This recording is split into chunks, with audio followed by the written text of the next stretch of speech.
Hello my dear students, welcome to my YouTube channel. आज की date है 22 जून। मेरा नाम है मयूरी भागवानी एंड आज हम डिस्कस कर रहे हैं 22 जून के द हिंदू न्यूज़पेपर को। और आज के द हिंदू एनालिसिस में हम आगे बढ़ें उससे पहले मैं आपको बता दूं कि आप मुझसे इन 4 मीडियम्स के थ्रू कनेक्ट कर सकते हो। टेलीग्राम पे हमारा चैनल है मयूरी भागवानी के नाम पे। इस पे आपको इन लेक्चर्स की पीडीएफ मिल जाया करेगी। जो भी अपडेट्स होती हैं वो आपको मैं इस चैनल के थ्रू ही देती हूँ। इसके अलावा मेल के थ्रू, ट्विटर के थ्रू और इंस्टाग्राम के थ्रू भी आप मुझसे कनेक्ट कर सकते हो। आगे बात कर लेते हैं आज के टॉपिक्स की। तो देखो, GS1 में we have nothing for today. GS2 में इंटरनेशनल रिलेशन में देखने वाले हैं कलिंगराद रेल ब्लॉकेड के बारे में। उसके बाद हम देखेंगे यूएस और ईरान के बीच में एक टेंस सा एनकाउंटर हुआ, उसके बारे में। उसके बाद देखेंगे यूक्रेन को यहाँ पे EU यानी कि यूरोपियन यूनियन का कैंडिडेचर मिलने जा रहा है। तो एक स्टेप आगे बढ़ रहा है यूक्रेन EU का मेंबर बनने के दौर में। ठीक है, तो इसको देखेंगे पूरा। गवर्नेंस में देखेंगे टेक्स्ट बुक कंट्रोवर्सी के बारे में, कर्नाटक में ये टेक्स्ट बुक कंट्रोवर्सी हुई है। और उसके अलावा देखेंगे तलाक ए हसन के बारे में। तो ये जो तलाक ए हसन है, ये मुस्लिम लॉ में, मुस्लिम पर्सनल लॉ में एक तरीके का डाइवोर्स होता है। ठीक है, और इसके अगेंस्ट सुप्रीम कोर्ट में PIL गई है। तो ये क्या है, इसको देखेंगे। देन पॉलिटी में हम देखेंगे एंटी डिफेक्शन लॉ के बारे में। एंड GS3 और GS4 दोनों में we have nothing for today. Okay, आगे बढ़े उससे पहले एक बहुत ज़्यादा इंपॉर्टेंट अनाउंसमेंट ये है कि हमने एक एथिक्स का कोर्स लॉन्च किया है। और इस एथिक्स के कोर्स में हम पेपर 4 को काफ़ी कॉम्प्रहेंसिवली कवर कर रहे हैं। 20 जून से ये जो सेशन है ये शुरू हो चुका है। इसकी एक ही क्लास अभी तक हुई है, फर्स्ट क्लास, जो कि थी ओरिएंटेशन वाली क्लास। और ये जो ओरिएंटेशन हुआ है ये आपको यूट्यूब पे हमारे चैनल पे मिल जाएगा। ये मैंने कहा था कि इस ओरिएंटेशन में सबकी फ्री एंट्री रहेगी, लेकिन गूगल मीट का कुछ टेक्निकल इशू हो गया, उसके कारण मैं आप सभी को एंट्री नहीं दे पाई। तो इसीलिए आज का जो लेक्चर रहेगा, यानी कि जो एक्चुअल में लेक्चर 1 रहेगा आज का, ठीक है, इस सेशन का जो एक्चुअल लेक्चर 1 है, उसके में इस लेक्चर में, इस सेशन में आप सभी की फ्री एंट्री यहाँ पे मैं इंश्योर कर रही हूँ। तो अगर आप लोगों को देखना है कि एथिक्स कैसे पढ़ सकते हैं, थोड़ा सा डेमो चाहिए, अगर आप इस सेशन को ज्वाइन करना चाहते हो, इस पूरे कोर्स को ज्वाइन करना चाहते हो, तो आप इस लेक्चर को ज्वाइन कर सकते हो। आज 7 PM पे ये लेक्चर होने वाला है, 7 to 9 PM इसका टाइमिंग होने वाला है। ठीक है, और जो लोग भी इंटरेस्टेड हो वो ज्वाइन कर सकते हैं। इसकी लिंक जो है ये मैं हमारे टेलीग्राम ग्रुप पे पोस्ट कर दूंगी। आप लोग जब भी, अब जो लोग भी इंटरेस्टेड हो वो लोग 7 बजे इसको ज्वाइन कर सकते हैं गूगल मीट पे। ओके, आगे बात करते हैं। पहला आर्टिकल है आज का, टेक्स्ट बुक कंट्रोवर्सी इन कर्नाटका। तो यहाँ पे देखो क्या हुआ है, यहाँ पे कर्नाटका में टेक्स्ट बुक को लेकर काफ़ी कंट्रोवर्सीज हुई हैं। ठीक है, पहले यहाँ पे टेक्स्ट बुक्स हुआ करती थी, स्कूल में जो टेक्स्ट बुक्स होती हैं उनकी बात कर रहे हैं। तो यहाँ पे जो टेक्स्ट बुक्स थी, इनके ऊपर कुछ कुछ ऐसे विवादित सी यहाँ पे टिप्पणियाँ थी, विवादित से कमेंट्स थे। ठीक है, काफ़ी कंट्रोवर्शियल से कमेंट्स थे, उसके लिए काफ़ी प्रोटेस्ट वगैरह होते थे। तो यहाँ पे जो यहाँ की गवर्नमेंट है, उन्होंने एक कमिटी बनाई और इस कमेटी को ये काम दिया कि आप लोग जो है वो 6th to 10th क्लास की सोशल साइंस की जो बुक्स हैं उसको आप रिव्यू करो, रिवाइज करो। अगर उसमें कुछ भी ऐसा लग रहा है कंट्रोवर्शियल सा, तो उसको हटा दो। ठीक है, फिर यहाँ पे कुछ और लोग आए। ठीक है, कुछ और लोग आए और उन्होंने बोला, जैसे ब्राह्मण्स आए थे सबसे पहले, ब्राह्मण्स आए और इन्होंने बोला कि नहीं, आप सिर्फ सोशल साइंस नहीं, आप साइंस की बुक को भी रिवाइज करो, क्योंकि इसमें हमारे जो ब्राह्मणिकल ट्रेडिशन है उनके बारे में इंसल्टिंग सी चीज़ें लिखी हुई है। और यहाँ पे काफ़ी सारी डाइवर्टिंग चीज़ें लिखी हुई है जो ब्राह्मण्स के सेंटिमेंट्स को हर्ट करती हैं, ये क्लेम किया इन्होंने, इस कम्युनिटी ने। ठीक है, तो फिर यहाँ के जो गवर्नमेंट थी उन्होंने रिवाइज किया। इन्होंने बोला इस कमेटी को कि आपको हमने पहले सिर्फ 6th to 10th क्लास का यहाँ पे बुक्स को रिवाइज करने का कहा था, वो भी सिर्फ सोशल साइंस की बुक्स को कहा था रिवाइज करने का। अब आप एक काम करो, 1st to 10th क्लास की जो बुक्स हैं उनको रिवाइज करो, और इसमें भी सारे सब्जेक्ट्स, ऑल सब्जेक्ट्स यहाँ पे आप सभी को रिवाइज करोगे। अब यहाँ पे ये सीन हुआ और उसके बाद ही यहाँ पे बहुत सारी दूसरी कम्युनिटीज आ गई, जैसे दलित कम्युनिटी आ गई। ठीक है, लिंगायत्स आ गए। ओके, लिंगायत कम्युनिटी आ गई, वोका लिग्गा कमेटी आ गई। इस तरह के बहुत सारी कम्युनिटी सामने आई जिन्होंने उसके बाद प्रोटेस्ट किया कि आपने जो रिवीजन किया है इन बुक्स का, वो बिल्कुल भी सही रिवीजन नहीं है। आपने जो मेन चीज़ें हुआ करती थी उनको हटा दिया है, जो मेन राइटर्स हुआ करते थे, जो स्कॉलर्स हुआ करते थे, जो न्यूट्रल से स्कॉलर्स हुआ करते थे, उसको हटा दिया है। और यहाँ पे एक आरोप जो लग रहा है इस कमेटी के ऊपर कि इसने जो रिवीजन किया है बुक्स का, उसके कारण क्या हो रहा है, यहाँ पे सैफ्रोनाइजेशन ऑफ एजुकेशन करने की कोशिश हो रही है, ये क्लेम कर रहे हैं ये सब लोग। ठीक है, दलित, लिंगायत, वोका लिगा और जो मेन राइटर्स और स्कॉलर्स हैं ये सब। ठीक है, तो ये बोल रहे हैं सैफ्रोनाइजेशन ऑफ एजुकेशन आप कर रहे हो, यानी कि आप हिंदुत्व, जो रेडिकल हिंदुत्व की आइडियोलॉजी है, आप उसको प्रमोट कर रहे हो। ओके, तो यहाँ पे आप एजुकेशन में भी इसको इन्वॉल्व कर रहे हो, ये क्लेम कर रहे हैं ये सारी कम्युनिटीज। तो क्या है पूरा मुद्दा, इसको समझते हैं।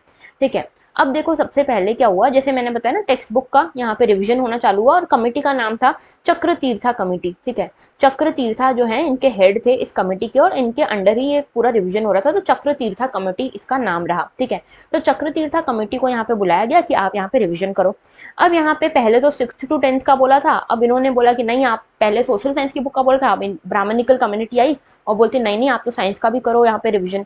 क्यों इन्होंने बोला कि ब्राह्मणिकल कम्युनिटी को क्या प्रॉब्लम थी? ठीक है, ये समझते हैं। तो देखो यहाँ पे जो क्लास 6 की सोशल साइंस की बुक्स थी, इसमें एक चैप्टर है द कल्चर ऑफ वैदिक पीरियड। इसमें ये बताया गया है कि उस टाइम पे क्या होता था, वैदिक पीरियड के टाइम पे, कि जो यज्ञ वगैरह होते थे उसमें मिल्क, घी, सीरियल्स, इस तरह से यहाँ पे फायर गॉड को यहाँ पे आहुति दी जाती थी। बेसिकली जो फायर गॉड होते थे या यज्ञ होता था, उसमें इन सब चीज़ों की जो खाने की चीज़ें हैं, घी हो गया, सीरियल हो गए, मिल्क हो गया, इसकी यहाँ पे आहुति दी जाती थी या फिर भोग चढ़ाया जाता था। ठीक है, अब इसके कारण क्या होता था, फूड की शॉर्टेज हो जाती थी। ये चीज़ें लिखी हुई है इसमें। दूसरी चीज़ यहाँ पे बोली हुई है कि यहाँ पे क्योंकि इतने यज्ञ वगैरह होते थे, तो एनिमल सेक्रीफाइस भी होता था। अब एनिमल सेक्रीफाइस के कारण भी इकोनॉमिकल लॉस काफ़ी होता था कम्युनिटीज़ को। ठीक है, तीसरी चीज़ फिर ये कि यहाँ पे जो यज्ञ वगैरह होते थे संस्कृत में होते थे, तो नॉर्मल लोगों को समझ नहीं आता था, क्योंकि संस्कृत जो थी वो सिर्फ प्रीस्ट की भाषा थी, ब्राह्मण जो लोग थे, जो पंडित लोग थे, उन्हीं की भाषा थी। ठीक है, तो कुल मिला के यहाँ पे ये सारी चीज़ें लिखी हुई थी इन बुक्स में।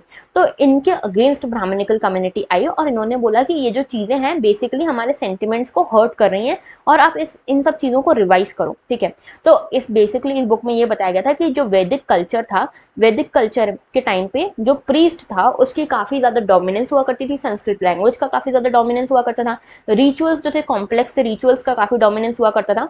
और ऐसे में लोगों को चाहिए था कि हमको थोड़ा सा ऐसा रिजॉर्ट मिले, थोड़ा सा लिबरेशन मिले, थोड़ा सा हम कम जो डिफिकल्ट जो पाथ है उसको थोड़ा सा कम डिफिकल्ट बना के हम यहाँ पे लिबरेशन पा सकें, और इसीलिए नए नए रिलीजन निकल कर आए थे। ठीक है, तो यहाँ पे इन सब चीज़ों को जो यहाँ पे बुक में लिखा हुआ था, इन सब चीज़ों के अगेंस्ट ब्राह्मणिकल कम्युनिटी ने बोला कि नहीं, ये हमारे सेंटिमेंट्स को हर्ट करती है। तो यहाँ पे बुक्स रिवाइज करने की बात हुई। अब बुक्स जब रिवाइज हुई तो इसमें चैप्टर्स ही गायब हो गए। जो कल्चर ऑफ वैदिक पीरियड है, ये आप सभी ने पढ़ा होगा अपने स्कूल में, कभी ना कभी ये चैप्टर्स आपने पढ़े होंगे हिस्ट्री में।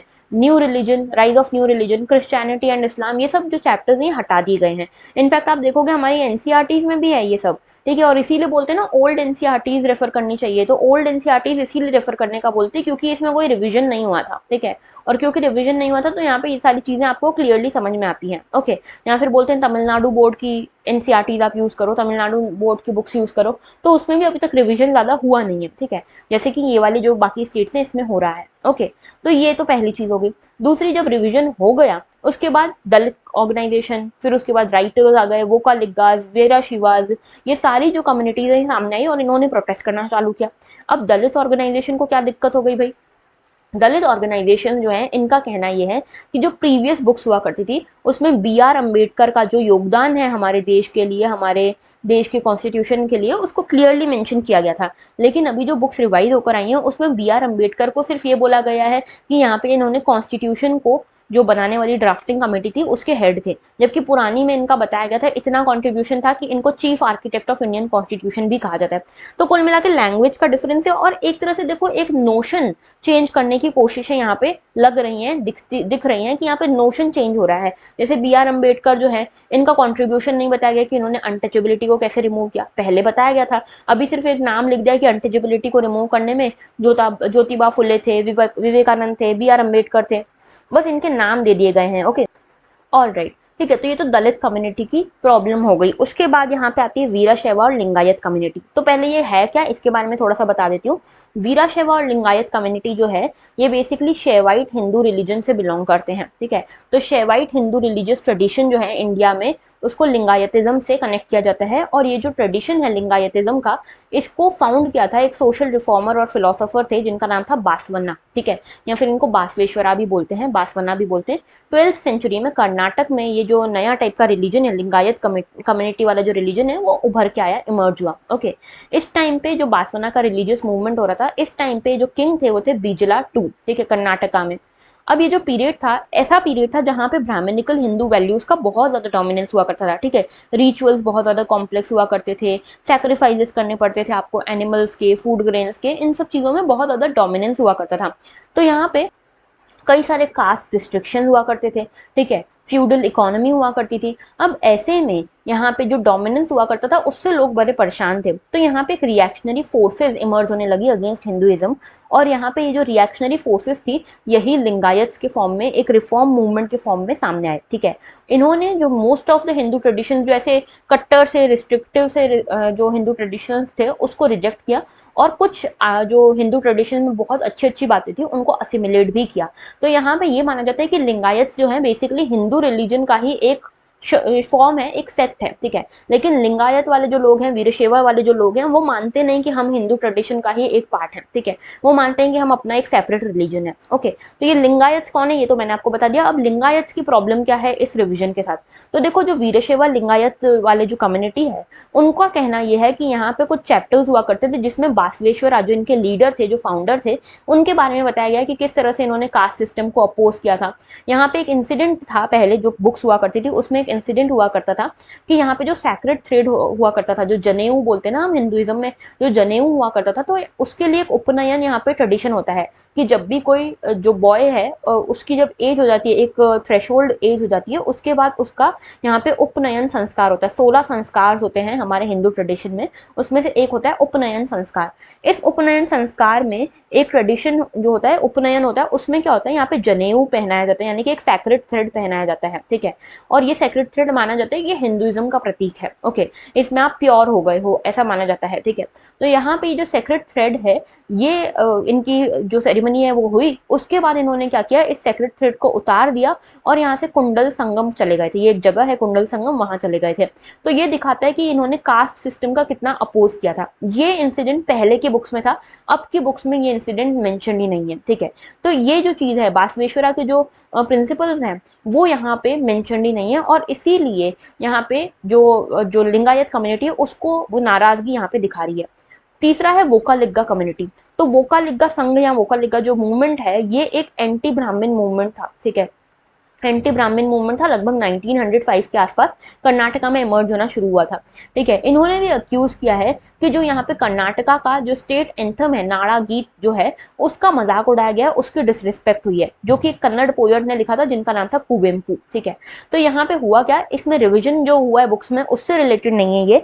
यहाँ पे क्या हुआ, जो यहाँ पे जो कमेटी हेड है चक्र तीर्था जी, उन्होंने यहाँ पे क्या किया, फेसबुक में एक पोस्ट की जिसमें उन्होंने यहाँ पे सटायरिकली यहाँ पे जो स्टेट एंथम है उसको सटायरिकल मीनिंग देकर यहाँ पे पोस्ट किया, ठीक है।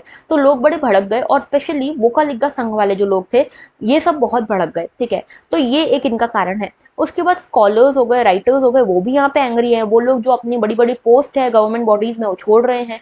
क्यों छोड़ रहे हैं, क्योंकि जो मेजर राइटिंग हुआ करती थी ऐसे न्यूट्रल राइटर्स की इस तरह की बुक्स में, उन सबको हटा के यहाँ पे आरएसएस के जो लीडर्स हैं उनकी यहाँ पे आइडियोलॉजी बताई गई है, आरएसएस के लीडर्स के आर्टिकल्स शामिल किए गए हैं, एसेज शामिल किए गए हैं। तो उसके अलावा जो कमिटी हेड हैं चक्रवर्ती जी, उनके यहाँ पे एसेज लिखे गए हैं। राइट विंग आइडियोलॉजिस्ट जो यहाँ पे स्कॉलर्स हैं उनके यहाँ पे जो वर्क्स हैं उसको पब्लिश किया गया है। तो कुल मिला के यहाँ पे जो क्लेम किया जा रहा है, जो आरोप लगाया जा रहा है, एलिगेशन लगाया जा रहा है, वो ये कि यहाँ पे एजुकेशन का भी सेफ्रेनाइजेशन हो रहा है, और इसीलिए यहाँ पे ये सारे जो लोग हैं ये प्रोटेस्ट कर रहे हैं। ओके, आई होप आपको ये पूरा आर्टिकल क्लियर है। आगे बात करते हैं द जुडिशियल वैलिडिटी ऑफ तलाक हसन मोड ऑफ डाइवोर्स। तो देखो हुआ क्या है, ये न्यूज क्या है, न्यूज ये है कि डाइवोर्स मुस्लिम पर्सनल लॉ जो होता है, ठीक है, मुस्लिम पर्सनल लॉ है, ठीक है, मुस्लिम पर्सनल लॉ एप्लीकेशन एक्ट है 1937 का। इसके हिसाब से तीन तरह से, शरीयत के हिसाब से आप तीन तरह से डाइवोर्स ले सकते हो, ठीक है, इस मुस्लिम कम्युनिटी में। तो तीन तरह से कौन से हैं, देखो, एक है तलाक हसन, तलाक हसन है एक, ठीक है। उसके बाद है एक तलाक अहसन, ठीक है। और उसके अलावा एक है तलाक बिद्दत। तलाक बिद्दत जो है ये वही है ट्रिपल तलाक, जिसके बारे में आप सभी को पता होगा। ट्रिपल तलाक में क्या होता था कि एक जो आदमी है, जो मेल है, वो अपनी वाइफ को 3 बार तलाक तलाक तलाक बोलकर या लिखकर या मैसेज टाइप कर कर किसी भी तरह से यहाँ पे उसको तलाक दे सकता था। एक बार उसने ट्रिपल तलाक बोल दिया, 3 बार तलाक बोल दिया, तो उसके बाद ये तलाक इररिवोकेबल हो जाता था, ठीक है। उसके बाद दूसरा जो है यहाँ पे एहसान और हसन, ठीक है, ये दो अब बच गए थे। अब यहाँ पे जो तलाक बिद्दत जो था, ट्रिपल तलाक जो था, इसको तो सुप्रीम कोर्ट ने बैन कर दिया। इनफैक्ट इसके साथ ऐसा सीन था कि मान लो कि कोई वुमेन है, ठीक है, इस वुमेन को इसके जो हस्बैंड है उसने 3 बार तलाक बोलकर यहाँ पे तलाक दे दिया, ठीक है, इर्रिवोकेबल सा तलाक हो गया ये, ठीक है। अब मान लो कि इसको बाद में रियलाइज होता है हस्बैंड को कि नहीं हमसे तो गलती हो गई, हमको ऐसा नहीं बोलना था, गुस्से में बोल दिया, ठीक है। अब मान लो इनको फिर से शादी करनी है, तो इसके लिए विमेन को एक प्रोसेस है जिसका नाम है हलाला, इससे गुजरना पड़ता था। तो ये हलाला में क्या होता है कि विमेन को यहाँ पे किसी दूसरे आदमी से शादी करनी पड़ेगी, दूसरे पर्सन से शादी करनी पड़ेगी, उसके साथ उसको इस शादी को कंज्यूम करना पड़ेगा, यानी कि सेक्सुअल इंटीमेसी में इन्वॉल्व होना पड़ेगा, और उसके बाद इस पर्सन से उसको तलाक लेकर आना पड़ेगा, उसके बाद ही वो अपने पहले हस्बैंड से वापस शादी कर सकती है। ओके, तो ये हलाला प्रोसेस से गुजरना पड़ता था। ओके, अब यहाँ पे क्या हुआ कि इस पूरे प्रोसेस को सुप्रीम कोर्ट ने बैन कर दिया, और सिर्फ सुप्रीम कोर्ट नहीं, कई सारी मुस्लिम कम्युनिटीज हैं, कई सारे जो लीडर्स हैं, जो कम्युनिटी लीडर्स हैं मुस्लिम्स के, उनका भी ये मानना है कि तलाक बिद्दत जो है ये कुरान से रिलेटेड नहीं है, कुरान में इसका कहीं प्रोविजन नहीं है, और इसीलिए बहुत सारी मुस्लिम कंट्रीज में भी तलाक बिद्दत या ट्रिपल तलाक बैंड है, ठीक है। तो ये तो हमने इसकी बात कर ली। अभी जो न्यूज़ है वो है तलाक हसन के बारे में। तो तलाक हसन के बारे में एक पिटीशन गई है, पीआईएल गई है सुप्रीम कोर्ट में, जिसमें जो पिटिशनर है इनका नाम है बेनज़ीर हिना। इन्होंने ये पिटिशनर हैं, और इनका कहना ये है कि इनके हस्बैंड ने इनको तलाक हसन के अंतर्गत तलाक दे दिया है, ठीक है, यानी कि डाइवोर्स दे दिया है। अब इनका मानना यह है कि ये जो डाइवोर्स है ये आर्टिकल 14, 15, 21 एंड 25 का वायलेशन करता है, ह्यूमन राइट्स का वायलेशन करता है, ठीक है। अब इनका बेसिकली कहना यह है पिटिशनर का कि जो तलाक हसन है इसको हमको यहाँ पे कॉन्स्टिट्यूशन के वायलेटिव नेचर का है, इसीलिए हमको इसको बैन कर देना चाहिए, ये इनका कहना है पीआईएल में, ठीक है। तो देखो तलाक हसन में होता क्या है, तलाक हसन में ऐसा होता है कि यहाँ पे एक चांस दिया जाता है, ठीक है। चांस किस तरह से दिया जाता है, 3 चांसेस दिए जाते हैं यहाँ पे। तो यहाँ पे जो भी मेल पर्सन है, जो भी हस्बैंड है, वो अपनी वाइफ को यहाँ पे ये बोल सकता है कि हम तुम्हें डाइवोर्स दे रहे हैं, ठीक है। तो यहाँ पे तलाक की बात कर सकता है। तो पहली बार अगर तलाक बोलता है, उसके बाद भी यहाँ पे 1 महीने तक, 1 मंथ तक, ठीक है, यहाँ पे 1 मंथ तक हस्बैंड और वाइफ साथ में रहते हैं एक ही घर में, ठीक है, इस उम्मीद में कि शायद सब ठीक हो जाए, ठीक है। अगर सब ठीक हो जाता है, अगर इनके बीच में सारी सुलह वगैरह हो जाती है, तो डाइवोर्स वहीं खत्म हो जाता है, कोई डाइवोर्स वगैरह नहीं माना जाता है, ठीक है। फिर ऐसे ही दूसरा मंथ भी होता है, तीसरा मंथ भी होता है। तो अगर 3 बार यहाँ पे कंटिन्यूसली तलाक तलाक तलाक बार बार होता है, मतलब हर 3 महीने में ये कंफर्म होता है कि नहीं इनको डाइवोर्स ही लेना है, तो उसके बाद 3 महीने के बाद ये डाइवोर्स इरिवोकेबल बन जाता है। 3 महीने तक ये जो डाइवोर्स है इसको एक्चुअल ऑफिशियल स्टेटस नहीं मिलता। 3 महीने तक यहाँ पे यही माना जाता है कि नहीं यहाँ पे मैरिज एग्जिस्ट करती है। और अगर तीनों महीनों के बाद भी, मतलब हर महीने के बाद यहाँ पे कंफर्मेशन होता है, मान लो पहला महीना हो गया फिर भी बोला कि नहीं हमें तलाक चाहिए, दूसरा महीना हो गया फिर भी बोला तलाक चाहिए, तीसरा महीना हो गया फिर भी बोला तलाक चाहिए, तो इस 3rd तलाक के बाद यहाँ पे कोई भी इरिवोकेबल हो गया ये तलाक, ठीक है। अब इसके बाद यहाँ पे ये डाइवोर्स जो है वापस नहीं लिया जा सकता, ठीक है। अब यहाँ से फिर से अगर आपको मैरिज करनी है तो फिर आपको फिर हलाला वाली प्रोसेस से गुजरना पड़ेगा। इससे पहले 3rd तलाक के पहले आपको मैरिज वापस करने की जरूरत नहीं, आपकी मैरिज एग्जिस्टेंशियल मानी जाएगी, ठीक है। इसके अलावा एक तलाक एहसान भी है। तलाक एहसान में क्या होता है, यहाँ पे 3 महीने एक साथ 3 महीने का स्कोप दिया जाता है कि मान लो पहली बार एक बार तलाक बोला हस्बैंड ने, उसके बाद यहाँ पे 3 महीने का एक विंडो दी होती है, ठीक है, 3 मंथ की विंडो होती है, और इसमें अगर सब चीज़ सही हो सकती है, अगर एक सुलह हो सकती है दोनों के बीच में तो हो जाए, और अगर नहीं होती है तो उसके बाद एंड में भी अगर तलाक हो जाता है, यानी कि डाइवोर्स कंफर्म करता है हस्बैंड, तो उस केस में ये जो डाइवोर्स है वो अगेन इरिवोकेबल हो जाता है, ठीक है। फिर अगर शादी करनी है तो फिर हलाला प्रोसेस से गुजरना पड़ेगा, ठीक है। तो ये पूरी तीनों टाइप्स ऑफ डाइवोर्स हैं। इसमें एक और यहाँ पे देखो, एक चीज़ आपने नोटिस की होगी, इन तीनों डाइवोर्सेज में सिर्फ हस्बैंड के पास ही राइट है कि वो यहाँ पे डाइवोर्स ले सकता है, ठीक है। लेकिन एक यहाँ पे इंटरेस्टिंगली एक चीज़ ये भी है कि यहाँ पे विमेन्स के पास भी राइट है, अगर वो किसी मैरिज को ख़त्म करना चाहती है तो उसके पास भी ये राइट है, ठीक है। और इसको यहाँ पे कहा जाता है खुला, ठीक है, खुला। तो ये खुला के अंदर विमेन जो है वो यहाँ पे तलाक ले सकती है, डाइवोर्स ले सकती है अपने हस्बैंड से, और उसको उस रिटर्न में कुछ उसको देना पड़ेगा, उस मैरिज को खत्म करने के रिटर्न में उसको अपने हस्बैंड को कुछ देना पड़ेगा, ठीक है। तो यहाँ पे इसको भी वैलिड कहा गया था, ठीक है। 2021 का जो केरला का हाई कोर्ट था उसने बोला कि खुला भी वैलिड है, ठीक है। तो अभी कुल मिलाकर डिबेट चल रही है कि कौन सा जो फॉर्म ऑफ डाइवोर्स है ये वैलिड है, कौन सा नहीं है। ये जो डिबेट है ये ना सिर्फ कॉन्स्टिट्यूशनल एक्सपर्ट्स में, ना सिर्फ सुप्रीम कोर्ट वगैरह में, बल्कि इस्लामिक स्कॉलर्स में भी ये डिबेट अभी तक चल रही है, ठीक है। तो आई होप आपको ये पूरा आर्टिकल क्लियर है, ठीक है।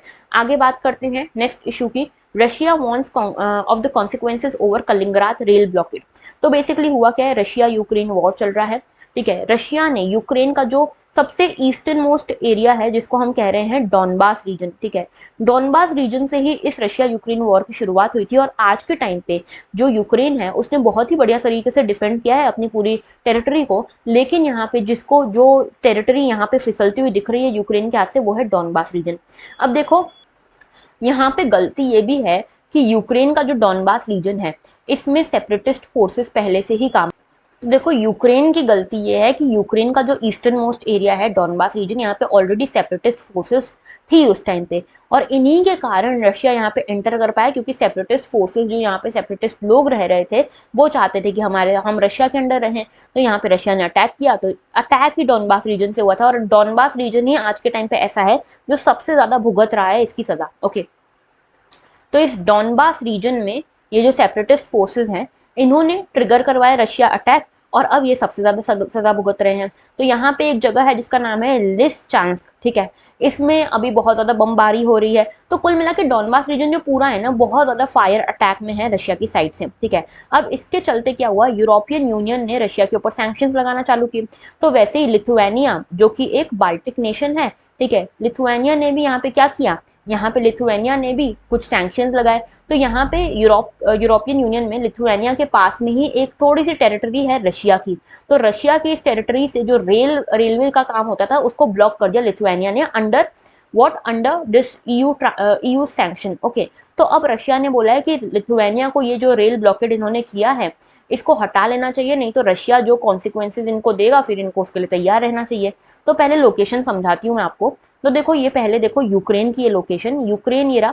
यूक्रेन में ये वाला जो रीजन है ना, ये वाला रीजन है डॉनबास रीजन, ठीक है। इस डॉनबास रीजन में देखो लुहांस्क है, डोनेस्क है, सेवरोडोनेस्क है, यहीं पे वो लिंस्चांस्क है, ठीक है। तो ये वाला जो रीजन है सबसे ज्यादा वल्नरेबल ये वाला रीजन है, क्योंकि बाकी सब जगह पे तो यूक्रेन जो है काफी डिफेंसिव फोर्सेस को अपना रहा है, काफी डिफेंड इन्होंने कर लिया है। लेकिन इस रीजन में क्योंकि ऑलरेडी सेपरेटिस्ट फोर्सेस थे, तो इसीलिए इस रीजन में संभाल पाना डिफिकल्ट हो रहा है। अब देखो इसी के चलते ईयू ने यहाँ पे सैंक्शंस लगाए। अब ईयू ने जो सैंक्शंस लगाए, देखो यहाँ पे ये लिथुआनिया दिख रहा है, लिथुआनिया के ही पास में जो ऑरेंज कलर का दिख रहा है ये है कलिंगराद। कलिंगराद जो है बेसिकली रशिया की ही टेरिटरी है, रशिया से दूर है, कोई कॉन्टैक्ट नहीं है, लेकिन रशिया की टेरिटरी है, और रशिया के लिए स्ट्रेटेजिकली बहुत इंपॉर्टेंट है। क्यों?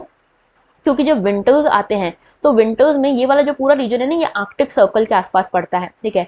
और क्योंकि आर्कटिक सर्कल के आसपास पड़ता है तो पूरा जो एरिया है ये वाला, ये पूरा का पूरा एरिया जम जाता है, ठीक है।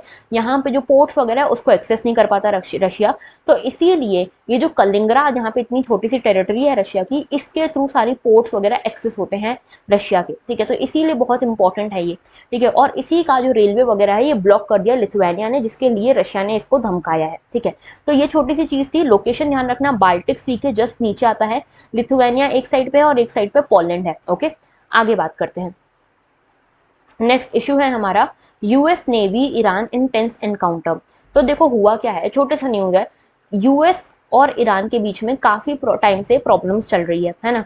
यहाँ पे क्या हुआ था, 2015 में एक न्यूक्लियर डील साइन हुई थी यूएस और ईरान के बीच में। यूएस के साथ और भी कई सारी यहाँ पे कंट्रीज हुआ करती थी। तो इनके बीच में एक ट्रीटी साइन हुई कि ईरान जो है अपना जो न्यूक्लियर सेंट्रीफ्यूज है, न्यूक्लियर वेपन है, इसको कम करेगा, डिस्ट्रॉय करेगा।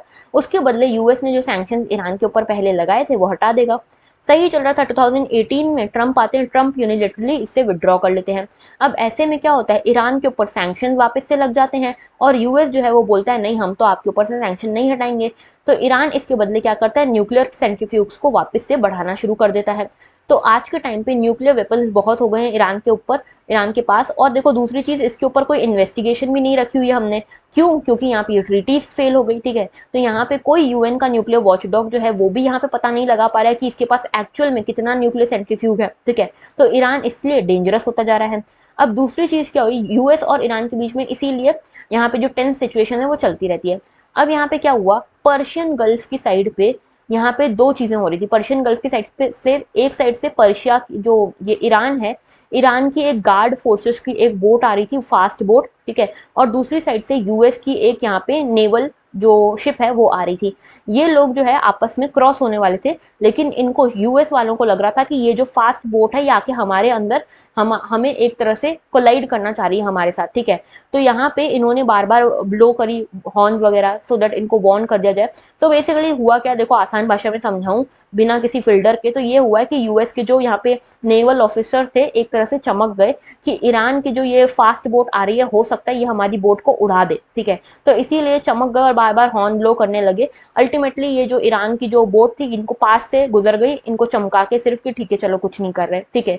तो ये पूरा इंसिडेंट हुआ है। अब इसमें हमारे लिए इंपॉर्टेंट है हमारे पास स्ट्रेट ऑफ हॉर्मुज के बारे में जानना, क्योंकि इसी स्ट्रेट ऑफ हॉर्मुज पे ये पूरा इंसिडेंट हुआ है, ठीक है। तो ये देखो यहाँ पे आपको दिख रहा है ये पर्शियन गल्फ है, ठीक है, सऊदी अरेबिया, ये ऊपर इराक है, इस साइड पे ईरान है, ठीक है। तो ये ईरान से जस्ट लगा हुआ है पर्शियन गल्फ, और यहाँ पे छोटा सा ये स्ट्रेट दिख रहा है, ये जो जगह दिख रही है वाटरवे, इसी को बोलते हैं स्ट्रेट ऑफ हॉर्मुज, ठीक है, स्ट्रेट ऑफ हॉर्मुज। ओके, और यहाँ पे है gulf of Oman, gulf of Oman यहाँ पे है, ठीक है। और उसके बाद यहाँ पे अरेबियन सी आ जाती है। तो ये जो है स्ट्रेट ऑफ हॉर्मुज बहुत इंपॉर्टेंट है, क्योंकि बहुत ज़्यादा मेजॉरिटी ऑफ द ट्रेड जो होता है, वाटर ट्रेड जो होता है, फ्यूल का ट्रेड होता है वाटरवेज से, वो इसी स्ट्रेट से होते हुए जाता है, ठीक है। तो बहुत ज़्यादा इंपॉर्टेंट स्ट्रेट है ये, ठीक है। उसके बाद देखो दूसरी चीज़ और भी देख लो, ये तो पर्शियन गल्फ है, इसी के जस्ट साइड में रेड सी है, सऊदी अरेबिया के दूसरी साइड पे रेड सी है। इस रेड सी के यहाँ पे भी एक स्ट्रेट बनता है जिसका नाम है बबल मंदेब, ठीक है। तो बबल मंदेब के बारे में आपको पता होना चाहिए। उसके अलावा यहाँ पे देखो, यहाँ पे भी एक आती है कैनाल जिसका नाम है सुएज कैनाल, ओके। तो ये इंपॉर्टेंट लोकेशन है। इसके अलावा ये वाला जो है ये गल्फ ऑफ एडन है, ओके। तो ये लोकेशन इंपॉर्टेंट है ज्योग्राफी के लिए, आपको पता होगा इस बार के प्रीलिम्स के पेपर में 2 से 3 क्वेश्चन सीधे मैपिंग से आए हैं, ठीक है। तो इसीलिए मैपिंग इंपॉर्टेंट है। आगे बात करते हैं absurdity of anti defection law. तो देखो यहाँ पे हुआ क्या है, महाराष्ट्र में बहुत ज्यादा पॉलिटिकल उठापटक चल रही है। महाराष्ट्र में अभी जो रूलिंग पार्टी है वो है शिवसेना, ठीक है। तो शिवसेना के कुछ एमएलए जो हैं वो यहाँ पे बागी हो गए, रिबेलियस हो गए हैं और यहाँ से भाग गए हैं एक तरह से, ठीक है। तो यहाँ पे कुछ एमएलए हैं, 22 से 25 एमएलए हैं। इनको लेकर यहाँ पे एक लीडर है जो शिवसेना के ही लीडर हैं, वो इनको लेकर चले गए हैं सूरत, ठीक है, और इनको एक रिजॉर्ट में रख लिया है, ठीक है। तो अल्टीमेटली लग ये रहा है कि डिफेक्शन होने के चांसेस हैं। अभी डिफेक्शन का मतलब क्या होता है, डिफेक्शन का मतलब सिंपल सा मतलब होता है दल बदलना, ठीक है, यानी पार्टी चेंज करना, ओके। अब यहाँ पे बेसिकली हो ये रहा है कि अगर ये 22 एमएलए जो है ये पार्टी चेंज कर लेते हैं या फिर शिवसेना से रिजाइन कर लेते हैं, तो ऐसे में शिवसेना की जो गवर्नमेंट महाराष्ट्र में बनी हुई है वो गिर जाएगी और यहाँ पे फिर से इलेक्शन होंगे, या फिर जो भी दूसरी पार्टी होगी मेजोरिटी में उसको यहाँ पे गवर्नमेंट बनाने का मौका मिलेगा। तो बेसिकली पॉलिटिकल अनस्टेबिलिटी अभी हमको देखने को मिल रही है कहाँ पे, महाराष्ट्र में। अब इसी के लिए यहाँ पे एक एंटी डिफेक्शन लॉ लाया गया था, सो दैट जो एमएलए हैं, एमपी हैं, इस तरह की हरकतें ना करें, इस तरह से दल ना बदलें।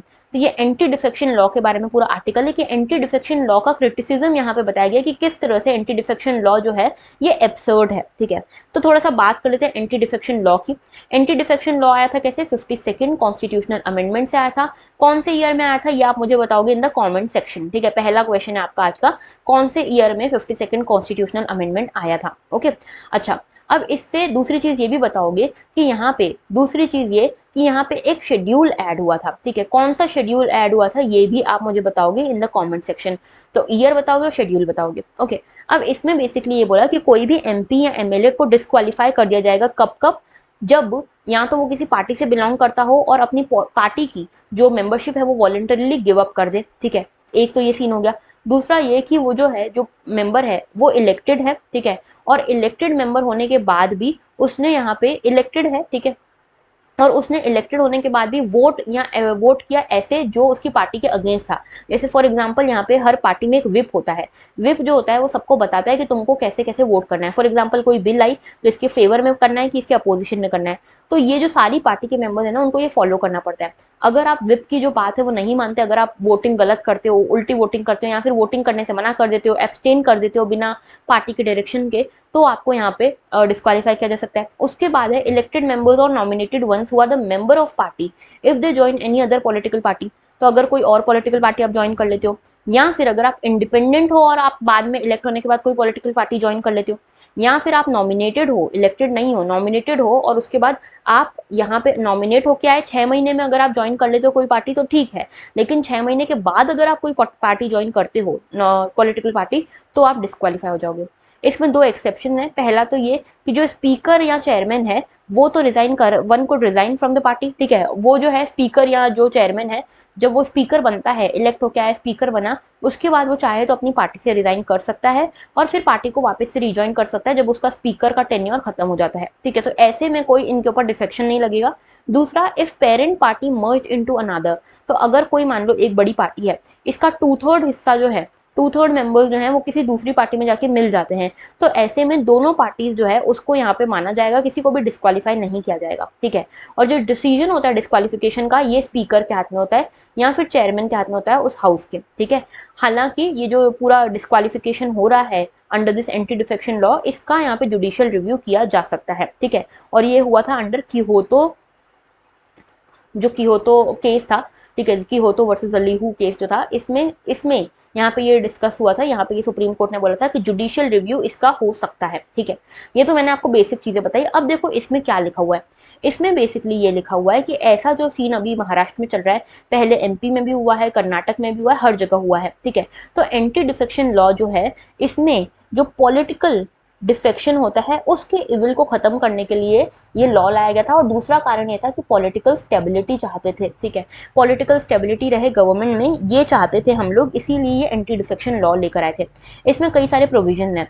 अब देखो इसमें प्रोविजन जो है उसमें ये बोला गया कि कोई भी बिल हो, चाहे फिर वो मनी बिल हो या नॉर्मल बिल हो, इसमें आप जो एमएलए या एमपी है वो अपनी मर्जी से कोई भी वोटिंग नहीं कर सकता, उसको वही वोटिंग करनी पड़ेगी जो उसकी पार्टी बोलेगी। तो जो भी पार्टी जिस तरह से डायरेक्ट करेगी, पार्टी का विप जैसे भी डायरेक्ट करेगा, वैसा ही आपको वोटिंग करनी है। आप अपनी मर्जी से वोटिंग नहीं कर सकते नॉर्मल बिल्स में भी, ठीक है। तो यहाँ पे जो हमारी रिप्रेजेंटेटिव डेमोक्रेसी है उसकी, यहाँ पे उसकी बैंड बज रही है। क्यों? क्योंकि रिप्रेजेंटेटिव डेमोक्रेसी जो है वो बोलती है कि जो सिटीजन है, सिटीजन का रिप्रेजेंटेशन कर रहे हैं यहाँ पे एमपी या एमएलए, ठीक है। तो एमपी जो है या एमएलए जो है, उनको यहाँ पे किसके इंटरेस्ट का सोचना चाहिए? सिटीजन के इंटरेस्ट का, ठीक है। लेकिन यहाँ पे किसके इंटरेस्ट का सोच रहे हैं ये लोग? पार्टी के इंटरेस्ट का। और अगर ये सोचे नहीं भी तो ये डिस्क्वालीफाई हो जाएंगे, ठीक है। तो बेसिकली रिप्रेजेंटेटिव डेमोक्रेसी यहाँ पे वायलेट हो रही है। रिप्रेजेंटेटिव डेमोक्रेसी का जो प्रोविजन है, कंसेप्ट है, वो वायलेट हो रहा है, ठीक है। उसके अलावा देखो, कोई भी एमपी है या एमएलए है, इसको कौन इलेक्ट करता है? हम इलेक्ट करते हैं, सिटीजन इलेक्ट करते हैं। तो हम ये मानते हैं कि एमपी या एमएलए जो है बेसिकली रिप्रेजेंटेटिव हैं हमारे सोसाइटी के, ठीक है। हमारे जो लोग हैं, सिटीजन हैं, उनका रिप्रेजेंटेशन कर रही है। तो हमारी विल को ये आगे लेकर जाएंगे, हमारे इंटरेस्ट को आगे लेकर जाएंगे। लेकिन ऐसा कुछ हो नहीं रहा, ये अभी भी पार्टी से जुड़े हुए हैं because of this anti defection law, okay. दूसरी चीज ये भी है कि यहाँ पे कोई भी जजमेंट इनको करना है तो ये पब्लिक इंटरेस्ट में ना करके यहाँ पे पार्टी का एजेंट बनकर यहाँ पे काम कर रहे हैं, ठीक है। तो ये कॉन्स्टिट्यूएंसी के डेलीगेट नहीं है, नेशनल लेजिस्लेटर नहीं है, लेकिन यहाँ पे अभी भी ये पार्टी के एजेंट है, क्योंकि इनको पार्टी के हिसाब से, पार्टी जो कहेगी वो करना पड़ेगा, ठीक है। अच्छा, दूसरे कंट्रीज में देखोगे आप, यूएस वगैरह में तो ऐसा नहीं है, ठीक है। यूएस में जब ट्रंप का इम्पीचमेंट हो रहा था तो ट्रंप की ही पार्टी के कुछ लोगों ने ट्रंप के ही खिलाफ वोट दिया था, ठीक है। तो ऐसा कुछ इनको यहाँ पे लीगल कॉन्सिक्वेंसेज नहीं झेलने पड़े। हाँ, इनकी पार्टी इनसे जरूर नाराज हो सकती है, लेकिन ऐसा नहीं कि ये डिस्क्वालीफाई हो गए, ऐसा नहीं होता। तो यहाँ पे हमको समझना पड़ेगा कि लेजिस्लेटर्स जो हैं, एमपीज एमएलए जो हैं, ये अकाउंटेबल हैं किसकी तरफ? जो हमारे देश के सिटीजन हैं। और गवर्नमेंट जो है वो अकाउंटेबल है इन लेजिस्लेटर्स की तरफ। ऐसा नहीं कि जो पॉलिटिकल पार्टी है वो जो कह रही है आपको वही करना है, आपको अपनी कॉन्स्टिट्यूएंसी का भी तो सोचना चाहिए। रिप्रेजेंटेटिव डेमोक्रेसी हमारी, तो ये जो अकाउंटेबिलिटी की चेन है ना, इसी में एरर है हमारे देश में, ठीक है। तो यहाँ पे एक तो चीज ये कही गई है। दूसरी चीज ये कि हमारे जो लेजिस्लेचर हैं ये इरोड हो रहे हैं, ठीक है।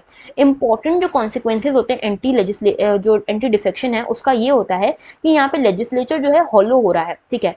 एमपीज जो है उनके पास फ्रीडम ही नहीं है कि वो अपनी मर्जी से कोई डिसीजन ले पाए, जो भी पॉलिसीज वगैरह होती हैं उनके बारे में सोच पाए, डिसीजन ले पाए, ठीक है। क्योंकि फिर इनको इन पॉलिसीज के बारे में ये जान के करेंगे क्या, जब इनको डिसीजन लेना ही नहीं है, जब डिसीजन ही पार्टी को लेना है, तो इनके जानने से क्या होता है, ठीक है। और हमारे जो कॉन्स्टिट्यूशन के फ्रेमर्स थे, डॉक्टर BR अम्बेडकर, ये कतई नहीं चाहते थे कि यहाँ पे इस तरह का सिस्टम हो, ठीक है। तभी हमारे देश को पार्लियामेंट्री टाइप ऑफ डेमोक्रेसी मिली थी, प्रेसिडेंशियल नहीं मिली। क्योंकि प्रेसिडेंशियल में क्या होता है, प्रेसिडेंशियल में अकाउंटेबिलिटी कम होती है, ठीक है। 4 साल अगर आपको इलेक्ट कर दिया एज अ प्रेसिडेंट तो आप 4 साल यहाँ पे हो। लेकिन पार्लियामेंट में ऐसा नहीं होता। पार्लियामेंट में ऐसा है कि आपको हर दिन डेली परफॉर्म करना है, डेली आपको अपने आप को प्रूव करना है, डेली अपनी अकाउंटेबिलिटी शोकेस करनी है, वरना आप किसी टाइम पे रिमूव हो सकते हो, ठीक है। तो ये चीज पार्लियामेंट्री डेमोक्रेसी। और यहाँ पे पार्लियामेंट्री डेमोक्रेसी का जो बेसिक नोशन था, कोर नोशन जिसके लिए हम लाए थे इसको, वही यहाँ पे डिफ्यूट होता हुआ दिख रहा है, ठीक है। फिर ड्राफ्टिंग कमेटी जो है, ड्राफ्टिंग कमेटी ने भी ये बिलीव किया कि यहाँ पे इंडिया को एक ऐसी गवर्नमेंट चाहिए जो ज़्यादा अकाउंटेबल हो, तो हमने अकाउंटेबिलिटी की तरफ ज़्यादा फोकस किया than the stability of the government. ठीक है, तो अकाउंटेबिलिटी हमारे लिए ज़्यादा प्रायर है। ठीक है, अब देखो यहाँ पे क्या हो रहा है, यहाँ पे इनस्टेबिलिटी, हम बोल रहे हैं कि हमको इनस्टेबिलिटी से बचाना है, इसलिए हम एंटी डिफेक्शन लॉ लेकर आए। लेकिन क्या एंटी डिफेक्शन लॉ से स्टेबिलिटी आ रही है? नहीं आ रही है। पॉलिटिकल पार्टीज कुछ ना कुछ लैक्यूना, कुछ ना कुछ लूप होल देख के, ढूंढ के यहाँ पे डिफेक्शन फिर भी कर रही है और डिस्क्वालीफाई कोई नहीं हो रहा है। तो इस तरह की चीजें अभी भी चल रही है। सुप्रीम कोर्ट ने भी ये बोला कि स्पीकर जो है वो बहुत टाइम लगाता है डिसीजन लेने में डिस्क्वालिफिकेशन का, तो आप 3 महीने के अंदर अंदर डिसीजन दो। लेकिन अगर नहीं देंगे तो क्या होगा, इसके बारे में कुछ नहीं कहा है। ठीक है, और उसके अलावा दूसरी चीज ये कि जो एंटी डिफेक्शन को प्रमोट करते हैं, जो इसके एडवोकेट्स हैं, वो कहते हैं कि एंटी डिफेक्शन जरूरी है क्योंकि यहाँ पे वोटर्स जो हैं, वोटर्स के मैंडेट को इन्होंने बिट्रे किया है। यानी कि बेसिकली ये कहा जा रहा है कि मान लो ये कोई पार्टी है ए, ठीक है, इस ए पार्टी के कुछ एमएलए इस पार्टी को छोड़ के चले गए। ठीक है, तो ये क्या हो गए, डिस्क्वालीफाई हो गए। अब एंटी डिफेक्शन लॉ ये बोलता है डिस्क्वालीफाई इसलिए कर रहे हैं क्योंकि इनको जो गवर्नमेंट है, इनको जो जनता है, जनता चुन के लाई थी क्योंकि ये ए पार्टी से बिलोंग करते थे। अब इन्होंने जनता को बिट्रे किया, धोखा दिया। लेकिन यहाँ पे हमको ये समझना चाहिए, इस आर्टिकल में ये कहा गया है कि यहाँ पे हमको ये समझना चाहिए कि बिट्रे तो तब किया होता है ना जब आप एक और बार इलेक्शन करा के देख लो। ठीक है, अगर इलेक्शन में इनको आउट कर देती है जनता, मतलब इन्होंने बिट्रे किया है, जनता को सच में लगा है कि इन्होंने धोखा दिया है। लेकिन अगर ये वापस से री इलेक्ट होकर आ रहे हैं, जनता खुद चाहती है कि ये लोग रहें, ठीक है, लेजिस्लेचर में, तो फिर हमें क्या दिक्कत है। ठीक है, तो हो सकता है कि जो जनता है वो पार्टी देखकर नहीं, वो यहाँ पे एमएलए या एमपी को एक इंडिविजुअल के तौर पर देख के वोट दे रही हो, ये भी तो हो सकता है। तो यहाँ पे पार्टीज के ऊपर ओनस है। ठीक है, ओनस पार्टीज के ऊपर है कि पार्टीज को यहाँ पे अपना इंटरनल स्ट्रक्चर इतना स्ट्रांग करना पड़ेगा, क्योंकि यहाँ पे देखो किसी को भी ले लेना अपनी पार्टी में, ये तो कोई लॉजिक नहीं बनता। आप अपनी आइडियोलॉजी के बेसिस पे पार्टी में लो ना उसको। अगर आप अपनी आइडियोलॉजी के बेसिस पे लोगे उस पर्सन को पार्टी में, तो फिर वो पार्टी छोड़ के ही नहीं जाएगा। तो आपको अपना इंटरनल सिस्टम स्ट्रांग बनाना पड़ेगा। ठीक है, एंटी डिफेक्शन लॉ जो हमारे लेजिस्लेचर है उसके लिए डिट्रीमेंटल है इन सब तरीकों से। ठीक है, तो यहाँ पे जो इस पूरा आर्टिकल एडिटोरियल है, इसमें हमने वन साइड देखा एंटी डिफेक्शन लॉ का, आपको दोनों साइड पता होना चाहिए। तो यहाँ पे जो हमको लॉस, जो हमने यहाँ पे पॉइंट्स देखे, लॉजिक्स देखे, इसको आप नोट डाउन कर लेना कहीं पे भी शॉर्ट में। ठीक है, सो दैट आपको यहाँ पे जो अगेंस्ट में पॉइंट्स है एंटी डिफेक्शन के वो तो मिल जाए। ठीक है, लेकिन आप जब भी आंसर लिखोगे तो एक साइडेड आंसर नहीं लिखोगे, वन साइडेड आंसर नहीं लिखोगे, दोनों फेयर आपको आर्ग्यूमेंट्स देने हैं। ओके, आगे बात करते हैं। EU to grant Ukraine candidate status. तो बेसिकली क्या हुआ है कि यूक्रेन के ऊपर जब अटैक किया रशिया ने, उसके 2 दिन बाद ही जो यहाँ के प्रेसिडेंट है जेलेंस्की जी, वो चले गए यूरोपियन यूनियन के पास और इन्होंने बोला कि हमको आप स्पेशल प्रोसीजर के अंदर फटाफट से यूरोपियन यूनियन में शामिल कर लो। तो यहाँ पे इन्होंने बोला यूरोपियन यूनियन ने कि स्पेशल प्रोसीजर क्या होता है भैया, यहाँ पे तो 10-10 साल लग जाते हैं लोगों को मेंबर बनने के लिए। तो इन्होंने बोला कि हमारी आप समझो सिचुएशन और हमको करो शामिल। तो यहाँ पे यूरोपियन यूनियन ने बोला कि चलो ठीक है, समझते हैं। अब यूरोपियन यूनियन ने पहली बार यहाँ पे पहला स्टेप, फर्स्ट स्टेप लिया है और यहाँ पे कैंडिडेट स्टेटस दिया है। किसको?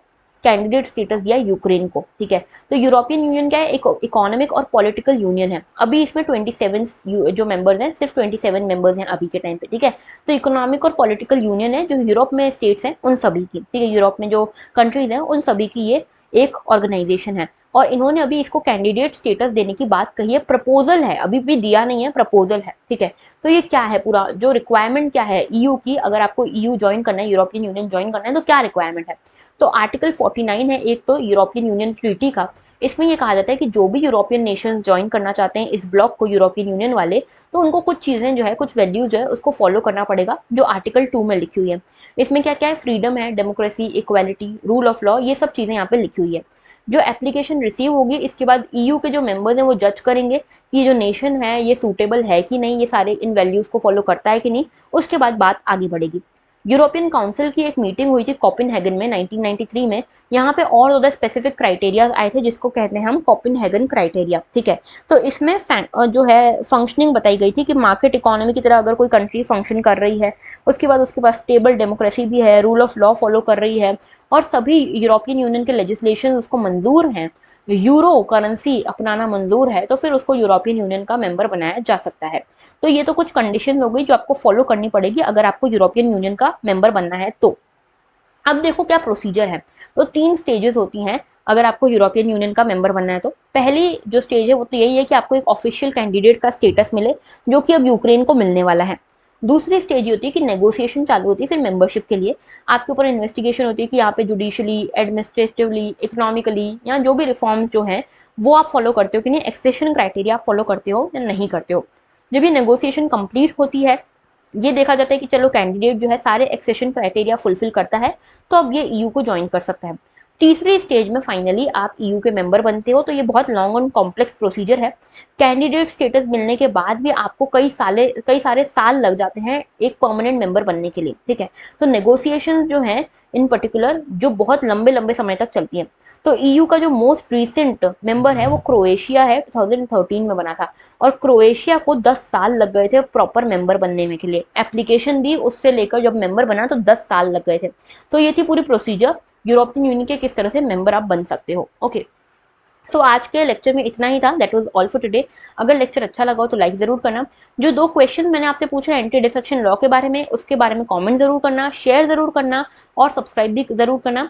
जो स्टार्स ऑफ द डे वाली स्लाइड है ये मैं 2 दिन से नहीं ला रही हूँ, तो इसकी सारी जो जितने भी नाम है जो 2-3 दिन से अच्छा परफॉर्म कर रहे हैं, कंसिस्टेंटली परफॉर्म कर रहे हैं, उनकी जो नाम है सारे कल मैं अनाउंस करूंगी, यानी कि 23 जून के लेक्चर में अनाउंस करूंगी। So that was all. Thank you for watching and have a very good day.